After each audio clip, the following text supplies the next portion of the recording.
પરંતુ એવી તો શું કમી રહી જતી હશે કે આપણે આવા ચટાકાભેર પાણીપુરી ઘરે નથી બનાવી શકતા અને પકોડી ખાવામાં એ મજા નથી આવતી. આજે અમે તમને જણાવીશું એવી રેસીપી વિશે કે તમે પણ આંગળી ચાટીને ખાતા રહી જશો.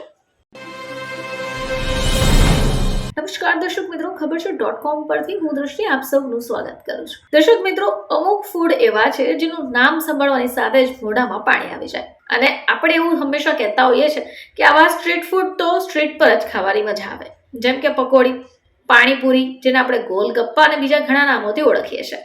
જ્યારે પણ આપણે આવા ફૂડ ઘરે બનાવીએ છીએ તો હંમેશા એક વાક્ય તો સાંભળવા મળશે કે બહાર જેવી મજા નથી આવતી.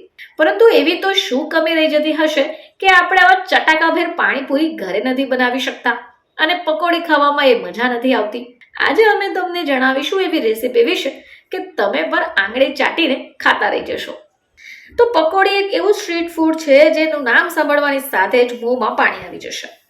હવે પકોડી ખાવાનું મન તો દરેક લોકોને થશે, નાના હોય કે મોટા.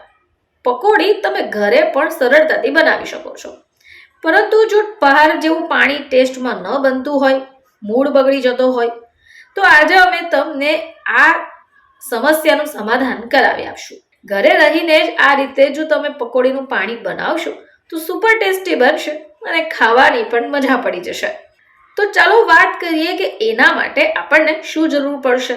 તો મિત્રો, આના માટે તમને જરૂર પડશે 100 ગ્રામ ફુદીનો, 50 ગ્રામ કોથમીર, 4 થી 5 લીલા મરચાં, 6 ચમચી પકોડીનો મસાલો, 1 કપ આંબલી અથવા તો લીંબુનો રસ પણ તમે લઈ શકો અને 2 ચમચી આમચૂર પાવડર.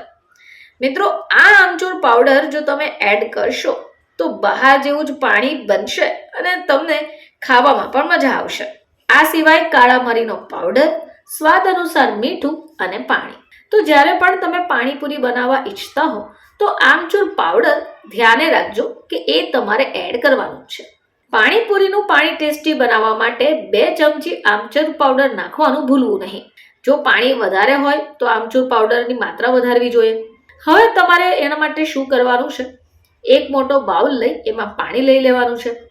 ફુદીનો અને કોથમીરને ધોઈ કાઢી સાઈડ ઉપર સમારીને મૂકી દેવાનું છે.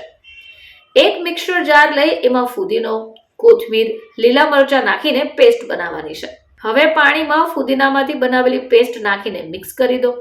આ પાણીમાં મીઠું, કાળા મરી, લીંબુનો રસ અથવા તો આંબલીનું પાણીને મિક્સ કરવાનું છે. હવે આ પાણીમાં પકોડીના મસાલાને એડ કરી દો, સારી રીતે મિક્સ કરી દો. બધી જ પ્રોસેસ થઈ જાય એટલે પાણીમાં સૌથી છેલ્લે આમચૂર પાવડર નાખીને મિક્સ કરી દો. હવે આ પાણીને તમારે અડધો કલાક માટે ફ્રીઝરમાં મૂકી દેવાનું છે. આમ કરવાથી પાણી સારી રીતે ઠંડુ થઈ જશે, ટેસ્ટી પણ લાગશે. એકવાર ચાખીને જોઈ જુઓ, જો તમને કોઈ મસાલો ઓછો લાગતો હોય તો તમે એડ પણ કરી શકો છો. બસ તૈયાર છે તમારી પાણીપુરીનું પાણી. આ પાણી ચોક્કસપણે તમને બહાર સ્ટ્રીટ ફૂડની યાદ અપાવી દેશે. ફરીથી તમારી સમક્ષ હાજર થઈશું, ત્યાં સુધી જોતા રહેજો ખબર છે .com.